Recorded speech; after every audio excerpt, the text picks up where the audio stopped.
Are you seriously going to eat, you fat blibbity blabbity blob? I mean, some of you might be like, Continue. why would I want to start this?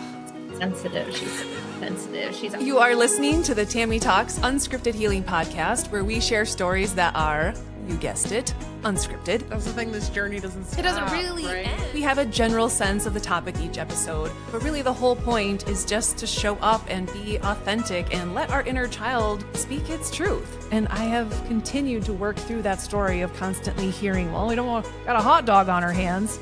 Yeah, guess what, Mr. Sabotsky, you do. So I'm so excited that you are here, and it is my hope that you hear yourself somewhere in the story so that way you can feel seen and heard as well. So let's start talking. Welcome to the Tammy Talks Unscripted Healing Podcast. I am coming to you today with a solo episode. I have saved this little window, this little gap in my planning of the episodes for that special announcement that I told you about months ago that I haven't been able to tell you about yet. So I did find out that hopefully that update is going to be coming soon. So I had this window and I was like, you know what? I'm going to sit down and hit record myself and just update all of you on some things that have been going on in my life, because I know basically the whole purpose of this podcast was to be able to share stories, whether they were mine or someone else's, in hopes that you can hear yourself within the story.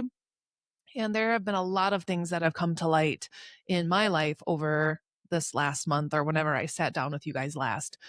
So I thought, you know what? We're gonna open up the book of Tammy again and share some things. So, but before I do that, I want to share a couple things that I am really excited about for this podcast coming up, and that I have been so blessed to have been connected with so many incredible counselors and therapists and coaches over the last few months that I'm so excited to be able to bring them on and have other people share their expertise and their wisdom. And hopefully you can start to piece together the things that resonate for you on your healing journey, because I know that there have been certain tools and aspects that have worked for me and some that have not. And I just don't think that there is a one size all fits approach when you are on a healing journey. You may be all about breath work. Well, I find that exhausting. Just kidding. I find it essential. I will say, when I did a breathwork session, when I did my solo retreat in Sedona on my 40th birthday, it had to have been like running a marathon. I've never run a marathon, but I imagine that's what it was like. Because I had to be so intentional about my breath. And it makes me realize how unintentional we are about taking deep, meaningful, purposeful, cleansing breath. So that is not at all what this podcast is about, but it's just one of those things where, should that be a part of my practice? Maybe, probably. Do I need to be certified in it in order to reap the benefits of it? Or is it something that I can bring in when I feel like I need it? And I'm just using this as an example, but I feel like there are certain things, and I think about this in the dieting world as well. And I have used this analogy so many times when working with people, because they would beat themselves up all the time about all these different things that they had tried, and then all of the things that they had failed at. I'm like, well, maybe you found a lot of things that didn't work, or what was it that you took away from each of those things? What is it that you liked? What is it that you didn't like? What empowered you? What triggered you? There are so many things. So whether it's on your healing journey, whether it's on your health journey, you can really start to piece together your plan.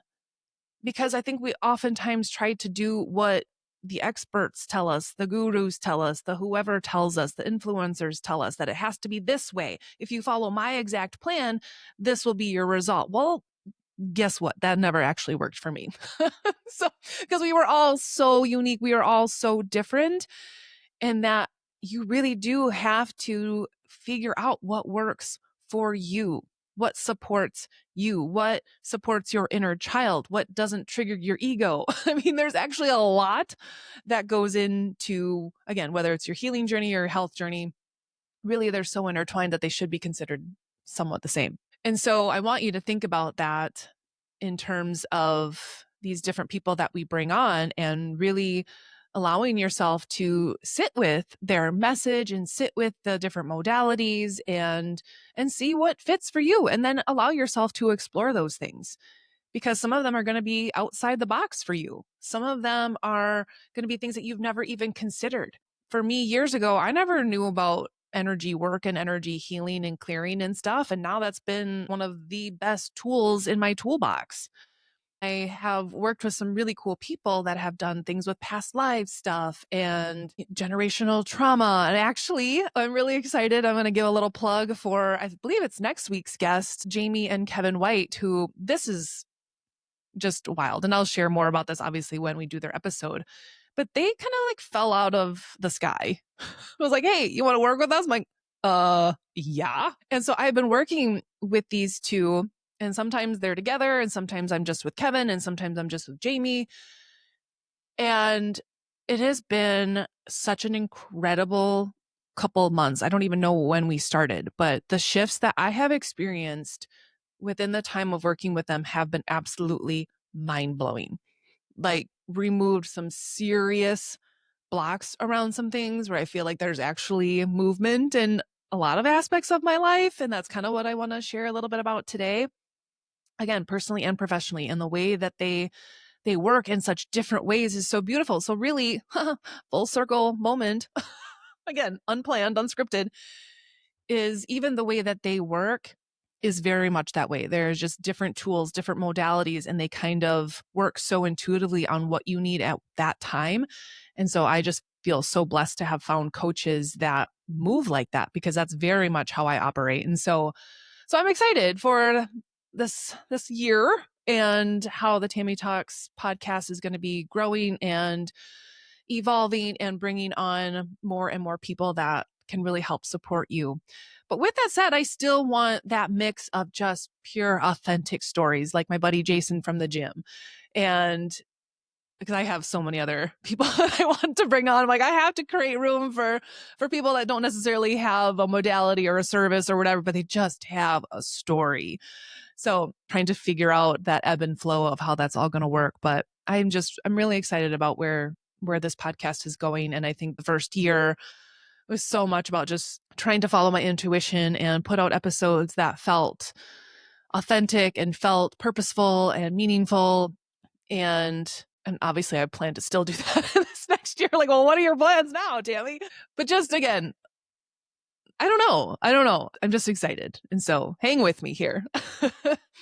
But today's episode, like I said, if you have ever found yourself pushing away love, success, happiness, kind of that it almost feels too good to be true kind of thing, you are not alone. I am right there with you. And so on today's episode, I want to dive a little bit deeper into why we self-sabotage and why those of us that have some level of childhood trauma, and when I say childhood trauma, it doesn't necessarily mean the big T traumas. It could mean simply not feeling seen or feeling like you had to, prove your worthiness in sports or academics or whatever it was. I mean, all of those things in some way can be a form of childhood trauma if your emotional needs weren't met.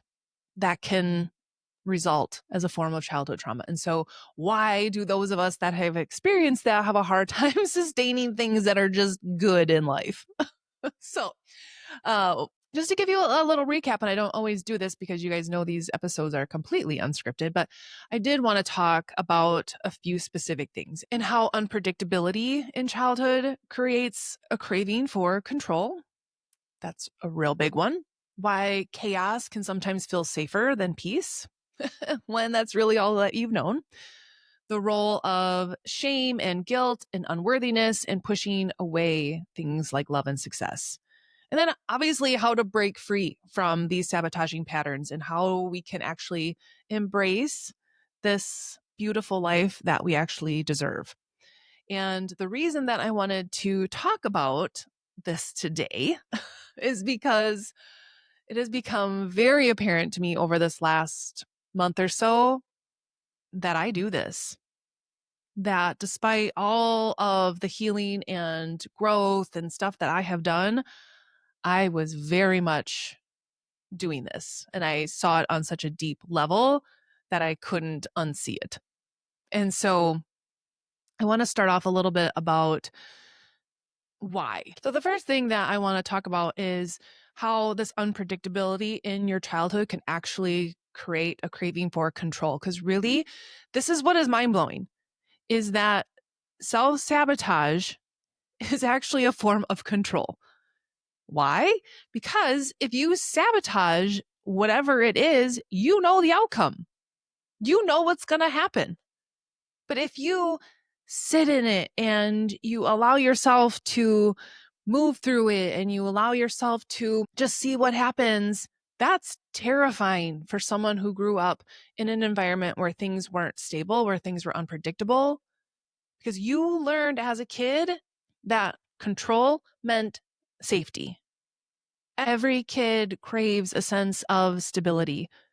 The second that we are brought into this world, we want to be held. We want to be put on our mother's chest, skin to skin, feeling that sense of connection, feeling that sense of safety. Like, oh, that was really scary. What just happened? Again, imagine a baby. You don't know where you've been. You've been hanging out in this womb. You don't know what's happening through that process of moving through the birth canal and coming out. But then to all of a sudden feel that embrace. And, oftentimes babies are crying like, yeah, that was scary as hell. What just happened?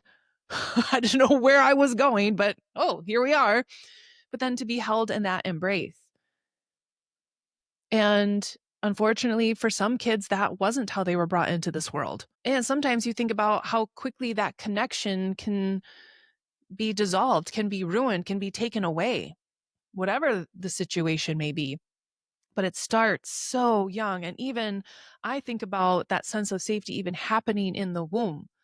I think about mothers who have, and I suppose I should put a trigger warning on this right now, and just talking about mothers who have lost their babies while they were pregnant or struggled with infertility and all of those things, that there's fear and there is worry. And that can make it really hard to form that sense of connection and that sense of safety because we're scared. And it's like we almost don't want to attach fully to loving this thing because what if it's taken away? And I think about this, ooh, man, these episodes are unscripted. I remember when I was pregnant with my daughter, and there was this whole thing about you had to wait 12 weeks to tell anyone. And I remember thinking that was so bizarre. Like, why? Well, because it's more likely the baby will make it after 12 weeks. So it's safer to tell people. I'm like, but what if I did lose her before those 12 weeks? Like, wouldn't I want love and support during that time? And if I lost the baby before those 12 weeks, was I not supposed to talk about it? Was I not supposed to tell people about it? Was I not supposed to share my pain? Was it not valid because it wasn't long enough? I just remember thinking, like, this is fucked up. Why on earth would I have to wait to share something that I am excited about when really it is rooted in the fear of losing something I love? So you can see how this is in so many things. But to me, that is one of the most pure and heartbreaking ways that we do this. And we don't even think about it as like it's this attachment. Like, I don't want to get too attached because what if it's taken away? And this is where we limit ourselves and our ability to truly feel the range, where we don't feel safe in that. I want to feel so excited that I'm pregnant and I want to share it with the world. And God forbid something happened, I would want to be able to express this other range of emotion too. And that, oh my God, this is the most painful thing I've ever experienced. And I would want to be able to have support and love around that as well. But you can see how we have been conditioned to think like, no, just box that up, please. Don't get too excited. Don't get too attached before those 12 weeks because we can't handle the pain and grief that you might be experiencing. And it breaks my heart to think about how many moms have suffered in silence because of that conditioning, because they didn't feel like they could talk about it and they didn't have support around that loss. And every time someone asks them how many kids they have, They don't feel like they can count that one. And I don't care where in your pregnancy that happened, if that happened to you. That is your experience. That is valid. That is real. That is raw for you. And that was a soul. That was a connection you had, whether you got to meet that little person in person or not. That is a soul connection that doesn't just go away. And that's why Colleen was on an episode very early on when she was talking about the loss of her son, only 7 days old, but how she is keeping that alive. And even though she was able to meet her son, it doesn't matter. It doesn't matter if you've been able to experience your child in the physical, that you have any more right to grieve that loss than someone who lost the baby at 6 weeks, at 12 weeks, at 32 weeks. You have every right to feel that entire range of emotions and to express that and to get support around that and to heal, because that absolutely affects us moving forward in our life. And we remember how painful that was. And so it's just like, well, I don't want to get my hopes up. And we do this in so many other areas of our life. We do this with jobs. We don't apply for the job because what if I don't get it? Well, I'm just not going to apply for it then, because then I don't have to worry about not getting it. And so there you go. But we do this with relationships. If it feels too good, that's not a guarantee. It's not a guarantee. So nope. So that can trigger anxiety right there. And instead of risking any disappointment, we unconsciously sabotage to regain control of the outcome. That is what we do. And I just wanted to bring this awareness again because I have noticed this in my life. And when I think about how do I heal that? Because my brain has obviously learned that control equals safety. But oftentimes safety does not feel good and it keeps me stuck in patterns that are not good for me. And so can I start to recognize when fear of the unknown is starting to creep in and when that wants me to find a way to sabotage this, like hurry up and sabotage this before, because we don't know what's going to happen here. But this is where you have to kind of plunge yourself into the unknown, because we already know what this path looks like. And does anyone actually want to go back to that familiar situation? You don't, but your nervous system does, your ego does, because that's what it's used to. And so we have to remind ourselves that predictability is not the same as safety. It is not. True safety comes from trust within ourselves. I don't need to trust anyone outside of me. That's great. That's a cherry on top. I need to trust myself. I need to know that I am safe within myself, that I can move through the range of emotions, that I can feel safe feeling so much joy, so much love, so much happiness. That yes, it feels like it's too good to be true, but it is true. It is here. It is real. And I can allow myself to feel that without having to box it up or the fear of losing it. But I also can have this sense of safety to know that if this good thing goes, if it's not meant to stay, then that is part of God's plan for me.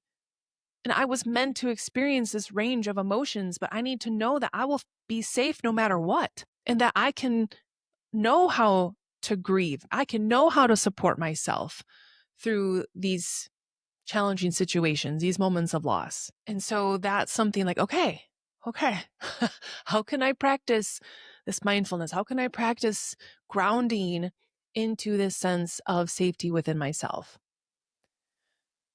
Because oftentimes for a lot of people, that chaos, it feels, this is just, I'm leaving that in. Because I know some of you can relate to that sound. That until you actually notice it, this sounds ridiculous. And that chaos actually feels safer than peace. You're like, what? I know. Trust me, I know. When you say it out loud, when you see it on paper, like that makes no sense, Tammy. And I'm like, I am well aware. But I also have experienced this within the last month that, oh my gosh, I am doing this. I am doing this where, again, if it was in childhood where there was just constant emotional highs and lows and your nervous system basically became attuned to that. That was like a familiar rhythm. is like, whoa, like riding this crazy wave.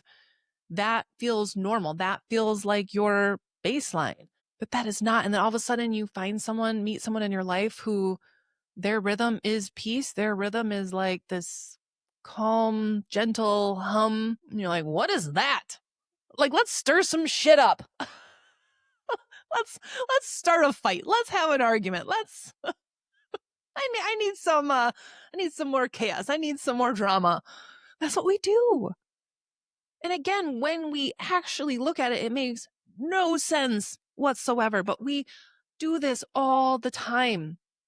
Things can be going really well and we find a reason to pick at it and prod at it. And then pretty soon we end up sabotaging this really good thing. And this is something that became incredibly apparent to me. And this has been hard getting ready for this episode. And you maybe have noticed if you're listening, like, yeah, like I sound a little out of sorts or maybe a little dysregulated in a sense. And I am, but I'm not, because something new has come into my life. And I caught myself thinking, how much do I want to share? How much do I want to keep private and sacred in my own heart? How much do I want to protect it? And then I thought about what I had shared earlier about women going through finding out they were pregnant and not wanting to share that. And I was like, oh my gosh, I'm doing the exact same thing. I feel like I need to protect this little thing. But here's the reason why I am on here talking about it now and sharing it is because I feel safe within myself now. And I feel safe within this new thing, and that it doesn't matter what any of you or anyone else is going to say or project onto me, because I feel so safe and secure in this. But I didn't at first. So that's part of what this is about, is that I had someone come into my life who was that, just very centered in who they are and very calm and peaceful and like wanting to offer me a sense of that. And I couldn't trust it. There was moments where I could let it in and I could feel that. And I was like, oh, this feels nice. This calm, peaceful thing. Like, wow, wow, this is different. And then I would find ways to try to sabotage it, to try to stir things up, to try to create havoc where there didn't need to be. And it was all of my childhood stuff coming forward. Fear of rejection, fear of abandonment, worthiness, that I didn't feel worthy of this. Shit. I mean, it's like Christmas, or like God is trying to give you this gift. Like, hey, here's this thing that you have always wanted. It's ready for you. You've done the work. It's ready for you. And it's literally handing it to me. And I put it in my hands and I just looked at it like I didn't know what to do with it. And I knew, yeah, you're right. This is everything I've been asking for. I don't know what to do with this. What if I ruin it? What if I drop it? What if I sabotage it? Like, am I really worthy of this thing yet? And it almost felt easier to give it back. It almost felt easier to set it aside. Or whoops, I dropped it, and then walk away and go back to what I know, go back to familiar, go back to where it's just me, where I only have to worry about me. Because I have learned how to feel safe within myself. And I mentioned this on a previous episode, and that I realized that I didn't know how to feel safe within myself around other people. And apparently God was like, okay, you're ready for the next level. You've done enough healing on your own, girl. Like, it's time to bring in some new characters and some new people into the scene, because we're ready for you to heal on another level. And this time it felt so different, because I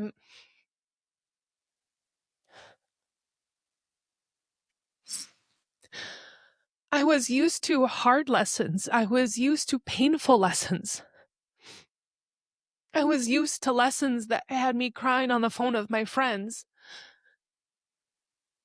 I was used to lessons that made me want to be alone and isolate myself.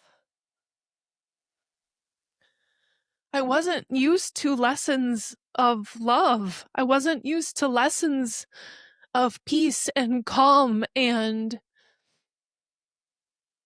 feeling seen, feeling truly worthy. It was always the opposite.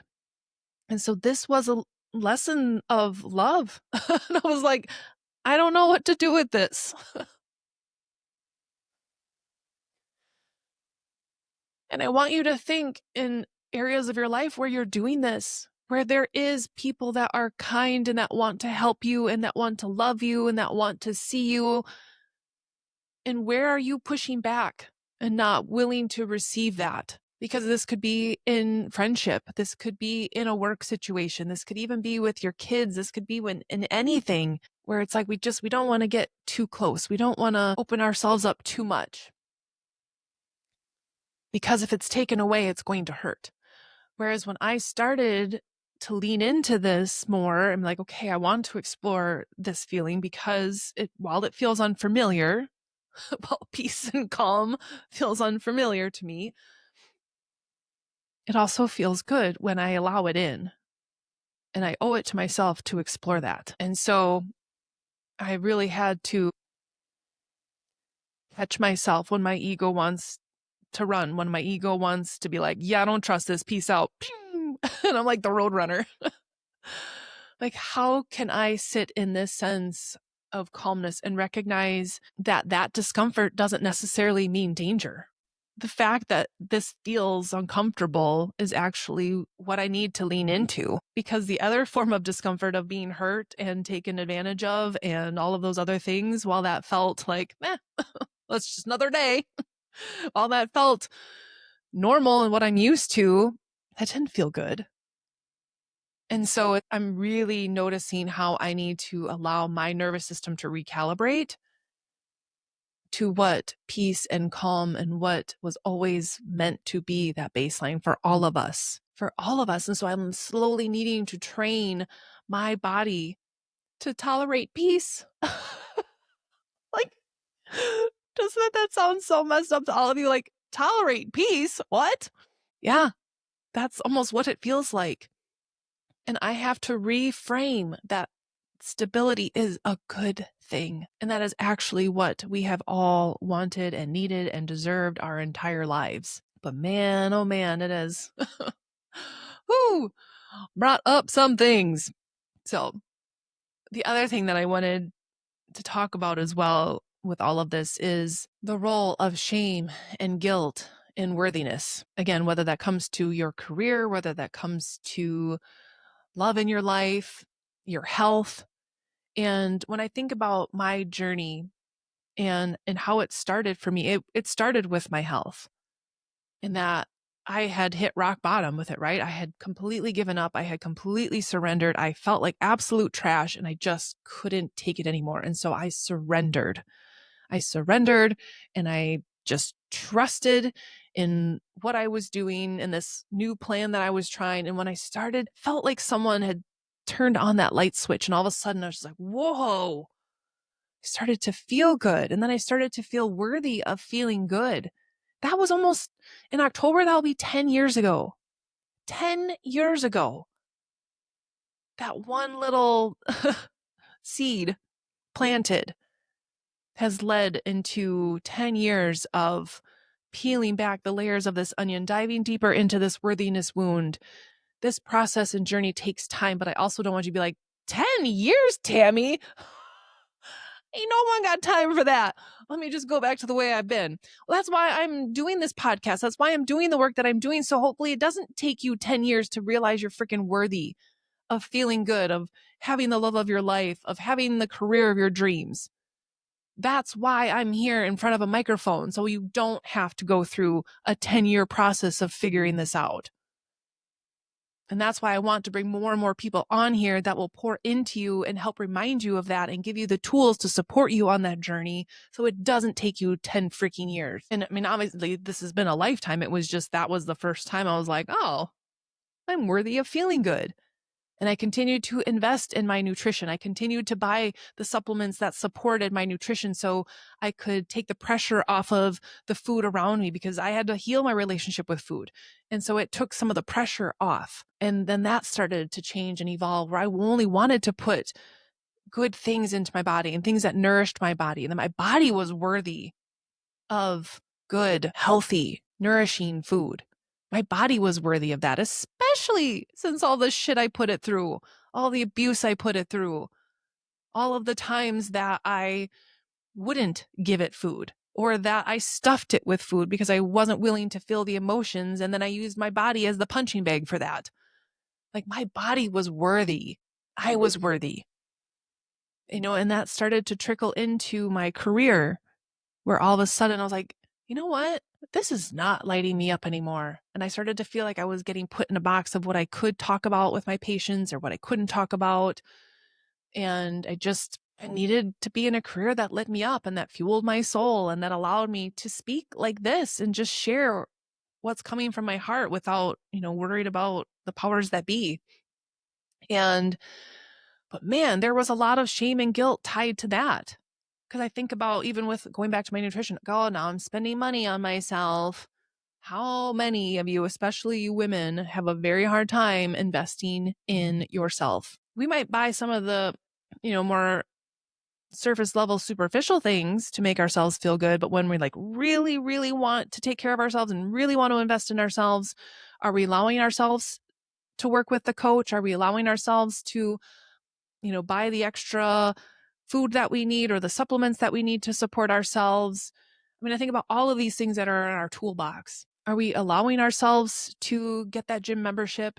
Are we feeling guilt and shame about it every single time because we don't yet feel worthy of those things? Like that's all part of the work. It's all tied together. And I had to release that sense of guilt and shame about spending money on myself because I could start to see that when I was starting to feel good and feeling worthy of that, how much better of a mom I was. So it was the best investment I ever made because I wasn't any good to my daughter when I couldn't even finish her nap time story because I was so exhausted, and then she wants to play and run around. And I think about that now with Arlo, and now I'm a WWE person. Like I have to have energy to do that.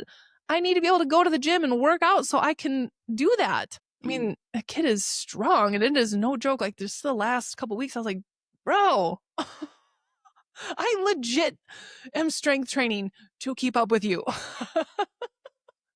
And it was very funny. One of his little friends was over the other day and Arlo was like, you should have my mom toss you like she does me. And I was like, I don't know how that would go over if you went home and told your mom that, yeah, Arlo's mom was playing WWE and like throwing us around and doing suplexes and stuff. I'm like, let's wait until I know them better. I'm not a regular mom. But it's those things I think about that. Like that has been an investment into me, into my health and my body to be able to do those things with my son now, to be able to have that strength and endurance, to be able to keep up with him and play with him in that way. But I think about now into my career. I talked about this with Stephanie last week about becoming a dietitian. And the guilt started in my undergrad. I was an exercise sports science major who didn't go on to get her personal training certification because she felt like a total fraud after she had gained 40 pounds. Whoops. Then I'm trying to fix myself by getting my master's in nutrition, becoming an RD, that's all going to fix my problems and all that money that I invested into that. And then now, even the last 2 years when I started and went through this entire rebrand, the money that I put into my website, the money that I put into, I invested so much of my time and energy into this identity that I was this dietitian on a mission. And there was so much guilt around releasing that identity and stepping into this world of healing, knowing that it all relates to health. And I've mentioned many times, and maybe I swung the pendulum too far and they're like, I'm only doing healing stuff. When really I know that my gateway was health. My gateway was feeling better and I needed to start there. And so when I work with people now, I'll meet you wherever you're at and we'll ebb and flow and do that work together. But it really is all of it is intertwined. But sometimes that guilt and shame, and that's why oftentimes you might know that maybe you wanted to work with me, or maybe there's been this other coach that you wanted to work with, or you wanted to buy this program and you haven't because there's still this guilt or shame that I should be able to do it alone. I'm not worthy of that kind of support. I know success is on the other end of this, but it's not guaranteed, right? Nothing in life is. But what if I took that huge leap and invested in myself? But then we're like, yeah, I'm not good enough. I don't deserve this. And so sometimes that fear and that thought can keep us from even taking the chance to find out if something is good. But then oftentimes when, okay, I did it, I took that big step, I realized like, no, I am worthy, right? You had that one moment of courage and I am worthy. And then ego starts to creep in. And then the guilt and shame starts to set in like, oh, maybe I shouldn't have done this. I'm not worthy of this. And that fear and that doubt starts to sink in. And that's when the sabotage starts to sink in. And we start to find all of the reasons why we actually aren't worthy. And that's what ego does. It's like this, it's that feedback loop. It's trying to validate this story that it has created, and that you're not, and that you're actually not good enough, and that you're actually not worthy enough, and that you're just always going to be this way. And that is not true. Everything that you want can and is for you. Because I mean, in many ways, when I think about where I was and where I am now in terms of my health, and this is why I still have a hard time receiving compliments about my physique, because there is a part of me that doesn't see me how I truly am right now. It still sees the 40-pound overweight girl at the gym who has a shirt tied around her waist because she's trying to hide. I still see and feel sometimes that girl who would not wear a crop top to save her life because, God forbid, someone thinks that she's being the hot dog. Those things are very much still there. And it is very much something that I have to continually work through and push through. Be like, no, that is not your current reality. That is not, this is who you are now. And it's work, like you're just constantly like sludging through this mud and reminding yourself, like, no, I am this person now. I have put in this work. I will receive that compliment. Thank you. I have worked hard to be here. But it's so interesting that even having done this work and now being that, there's still almost like this sense of shame and that I shouldn't be able to share it, right? We do that with our success all the time. I just had this conversation with a friend recently about when all of these amazing things are happening in her life, in her career, like she's a freaking go-getter. And she's made some really cool shit happen in her life. But oftentimes there's this sense of guilt, like, I don't really know if I could talk about it with other people. And like, then you are around the wrong people. I'm sorry. And I have felt this many times too. I have absolutely been that. There are still moments of that. But I want to be in rooms, sitting at tables where there is no guilt or shame about the success that you have created. And that I can proudly stand up there and talk about the transformation I have had with my body, the investments that I have made to be where I'm at in my career, or whatever that is. If you ever feel like you have to dim your light or that you can't fully open up and express that kind of joy because of the people that you're sitting at the table with, you're at the wrong table. That is their projections. It is not a reflection of you. And I think we need more and more people that are going to be unapologetic about the success in their life and what it has taken to get there, because it is not just this straight line to success. It rarely is for anyone. This woman has had to take massive risks financially. She has had to have massive belief in herself to do what she is doing. So from the outside, it could look like, oh, must be nice. No. And that's why people can say what they want to say about any aspect of my life, because no one knows the real behind the scenes and the true work that I have had to do, that anyone has to do to be in those positions, to be at that level in their life, in their career, in their health, the sacrifices that they have had to make. So no one gets a say in your life and what you do. And so making sure that you're not sabotaging your success in the name of keeping other people comfortable or happy. And that actually was another part of this story, is that my people pleasing came in like big time, and that I was so worried about how everyone else was going to perceive this, or to if it would make them feel uncomfortable. And it was crazy when I really could stand and step out of it, because it was almost like I always describe things like as the Matrix. And I don't even remember if I don't know if I've actually ever seen that entire movie. But I just think of those boards where everything's like slow motion and you just see things outside of yourself and you can analyze it like in the moment, but it's all slowed down. Like that's kind of what I'm referring to. But that I was so aware of where everyone was and trying to anticipate how everyone was feeling, what their reactions would be.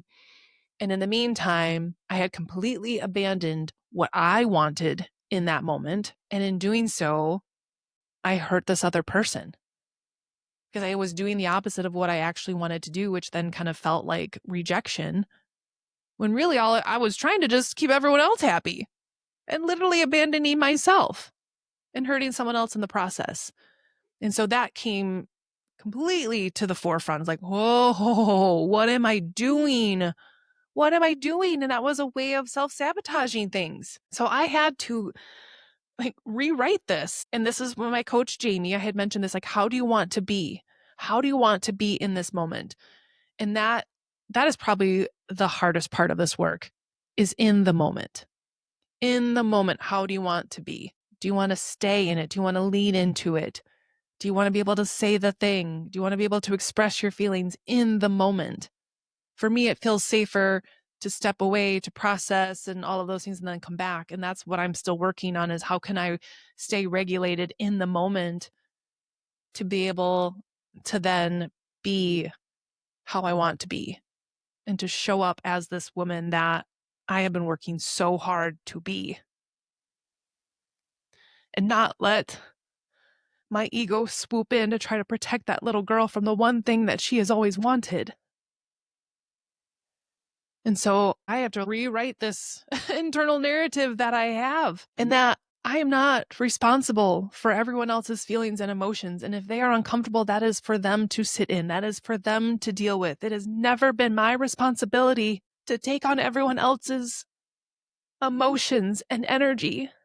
But I have done that my whole life, so I didn't know how not to. And so it was like I just had to like retrain myself and almost see myself like cutting the cords of that and be like, no, this is for you. For once in my life, I want to be present in my own moment and not worry about everybody else. And that was so fucking hard to do. It seems so easy on paper. It's so easy to just say, and I've said it a million times, and then it was like put right in my face, and it was like, oh shit, this is hard. It's so hard. But it's just like anything, the more that you practice, the more that you sit in that discomfort, the easier it gets. The more you realize, oh, I'm safe. And that's what this has all come back to, is that every time I've had to do that thing that felt uncomfortable, I realized I was still safe. I didn't abandon myself. We're all searching for that sense of safety. And we're not going to get that by trying to control the outcome, whether that's trying to control other people, whether it's trying to control their emotions, control their feelings, control the outcomes, whether we're sabotaging things or making sure it goes just as we wanted. That comes from within ourselves. That what if everything goes awry and nothing goes to plan? Can I still feel safe within myself? Knowing I did the best that I could, knowing that it felt good to just release that control and that I emotionally and energetically, vibrationally would be safe regardless of what happens. Like, whew, this was like having to really fully embody the work. Because I never want to come on here and sound like a hypocrite. Like, yeah, I can say these things, but I ain't doing it. I'm fucking doing it with all of you. And it is, oh my gosh, perfectly imperfect. It is messy. It is very messy, but I have no shame in that. And there are times when my ego, avoidance is like, yep, that's like an easy way for me to sabotage things, whether it's to avoid a tough conversation with a friend or family members or coworkers or whatever it is. Avoidance, oh yeah, sign me up for that. Because that feels safer, right? Like I'll just avoid it. We'll just pretend it didn't happen. We'll just sweep it under the rug and everything will be fine. Has that worked for any of you? Or does that not at some point make things a million times worse? And now you have tension and anxiety every time you're around that person or in that situation, because you know it's like that boiling pot of water that you're trying to keep the lid on because of, God forbid, we actually have to talk about this thing. Yeah. Avoidance feels safe in the moment, but we all know it makes things 100,000 million trillion times worse. And I have to sit in that. I have to remember that, because in the moment I want to avoid, I want to run, I want to fight, flight, or freeze, right? Pew! Out of here. I don't want to talk about it. We'll talk about it later when I feel more grounded. Like, no, talk about it now. Sit in that discomfort. Know that you're not going to abandon yourself, and then remind yourself, like, look around, like, I'm still safe. And if someone did leave because you were authentic, because you were honest, because you shared your heart, your soul, your whatever it was, your truth, your wounds, and they left, they were meant to leave. Bless and release. But the ones who are meant to stay, they will actually lean in. They will want to try to understand you more, because they can truly see you, whether that's seeing your potential, they can see your wounds, and they can see that. And that's why Jamie and Kevin, like, I love working with them, because I don't have to hide my wounds with them. I just want to put it all out there, because I know they also see my potential, but they can see how my wounds have been blocking me from reaching that. And that's why it's important to have people like that in your life, those friends that are like, hey girl, see what you're doing here. We need to talk about this. Or in those situations where you're in a relationship and someone is actually trying to love you and you're pushing them away, and they can be like, I see what you're doing. That isn't going to work. I'm still here. I'm not going anywhere. And we're going to have to talk about this. We're going to have to deal with this. We're going to have to create this new sense of safety, and that, I'm not going anywhere. But when you're so used to people leaving, that is really hard to trust. And trust is the key word there. And someone said, I trust you is better than I love you, because you might not always trust the person you love, but you can always love the person you trust. And I was like, dang, yeah. So it's trusting in ourselves, trusting that we are not going to abandon ourselves. And again, if we look for these things outside of ourselves, you'll continue to get those tests until you learn that lesson, that is all comes from within. Sure, having those outside people will continue to remind you and reflect to you what you still need to heal. And they can mirror back to you what maybe you aren't seeing about yourself, whether that's your wounds or your truth, your potential, who you really are. They can mirror those things back to you too. And it's very helpful to have that in there, where you can see that safety is there, and that you can start to trust it. And slowly but surely you can feel your ego start to release that sense of control, and that it doesn't always have to be in driver's seat. It doesn't always have to be so hypervigilant and so skeptical. And that's really, when I think about that, that is my I joke, because Ari always used to talk about the side eye. And that is what I feel like my ego is always doing. It's always giving that side eye of like, I don't know if I can trust that. I don't know if you're telling the truth.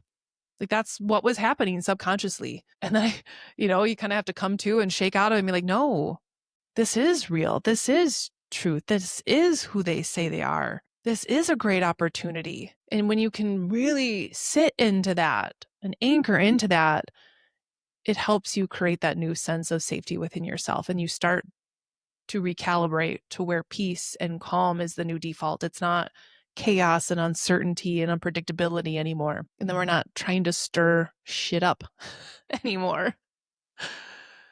Oh. So last thing I want to talk about is how we can break free from these self-sabotaging patterns and start to really embrace what it is that we actually deserve. Because again, if you have that thought, you have that desire, you have that dream, it is for a reason. I don't feel like God plays the game of dangling candy in front of a baby. Be like, oh, you want this big dream? No, not for you. Don't, you don't get it. No, like, no, this is here. This is for you. I'm orbiting it here for you. So whenever you do this work, whenever you start to actually feel ready and feel worthy of it, when you are ready for it, it'll come back around, and it is for you. That's why we have to do this work. It isn't just going to magically fall in our laps. And that's why I've said a million times on here, there are so many of those big dreams and things that I have wanted, but I know I haven't been in a position to where I truly feel worthy and that I can hold on to it, and that I won't sabotage it in some way. Because God's like, girl, we have seen you do that so many times. And the things that we have planned for you, they're that big that we can't risk giving it to you when you aren't ready to hold on to it. So do the work, feel worthy, know that you're worthy, and know that you can hold on to these good things that are coming to you. And what has happened over this last month was proof. I have said a million times, I have had to trust that this work will be worth it. Going through what I have personally, it's all going to be worth it. And I'm starting to see that, like, oh my gosh, we know like the grass is greener. Like there's something better on the other side. It's like I've gotten my first glimpse of that because you guys are probably all like, you keep saying that, Tammy, but you haven't shown us shit. So why on earth would we want to come with you? And I was like, oh my gosh, like I can start to tell them like, it's happening. It's actually happening. The better things, the good things. And there's been so many, but this one recently has been like, whoa, this is why I did this. This is why I did this work. This is why I had to go through this healing. It was because God had something this good planned for me. And I know that's going to continue into the dreams I have for my career, for this podcast, for collaborating with other women. Like I know it's there. And I know that this work is leading me to feel worthy of that and to hold on to that. And so that feels like that natural birthright. Like this is the default. This is the standard. And if I can operate from there and feel safe with that level of success, oh, okay. But I haven't been able to up until now. And so I want you to think about that in areas of your life where you've had those big dreams, but when you really sit with it, have you allowed yourself to feel safe within it and that you could hold on to it? And what would that feel like?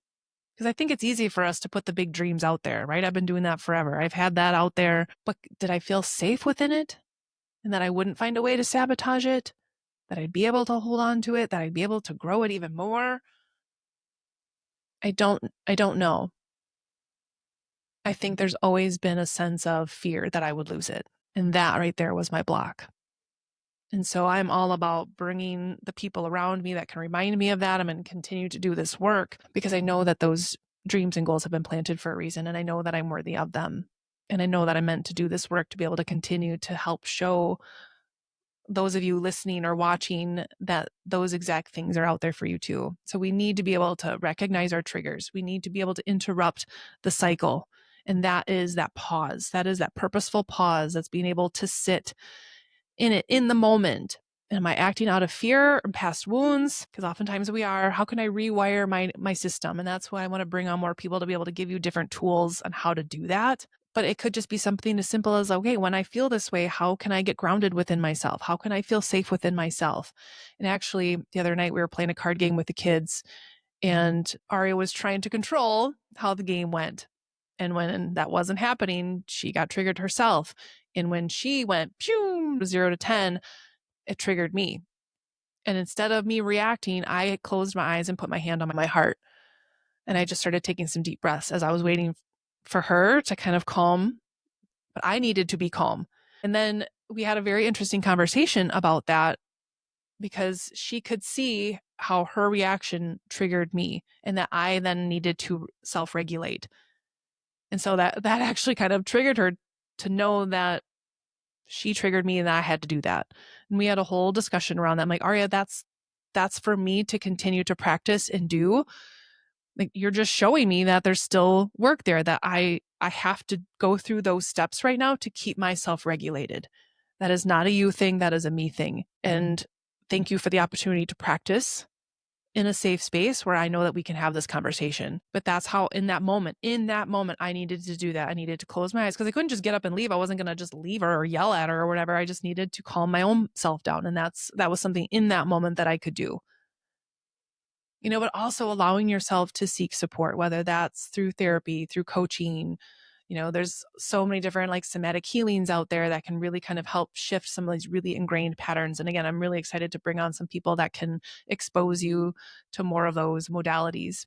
And again, if it's ever just having a conversation with me and scheduling a session to just hear your story and validate your story and hold space for you. I love doing that for people. and can help you connect some of these dots to where there is maybe some control, maybe some sabotage in your adult life, but able to bring it back and show you where that actually started so that we can reparent in that moment.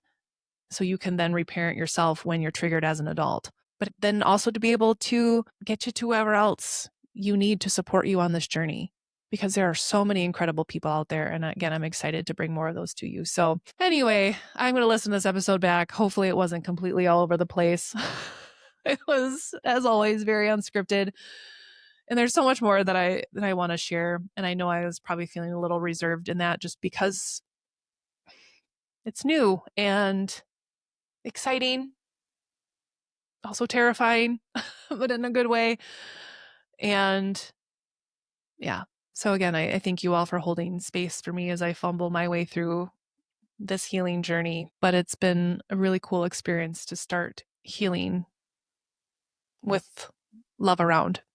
So thank you for tuning in. If anything in this episode resonated, as always, I'd love to hear from you, whether that's a personal message or you want to comment on the episode on whatever platform that you're on, or if you can like it, just so I know that like, oh, it registered with someone. Or if you've had these moments yourself. I mean, I'd love to keep this conversation going and how we can support each other through this, because you do not need to go through this alone. And if you are someone that has found yourself sabotaging yourself and you're not where you're at in different aspects of your life, you owe it to yourself to take a deeper look and to be able to support your inner child through that and to find that sense of safety and stability within yourself. So until next week, where I bring on Jamie and Kevin, and you can hear a little bit more about how they are impacting the world and helping women especially step into their power, heal generational trauma. Next week's episode is going to be pretty amazing because they have helped me tremendously, and I didn't even scratch the surface to what they have helped me do.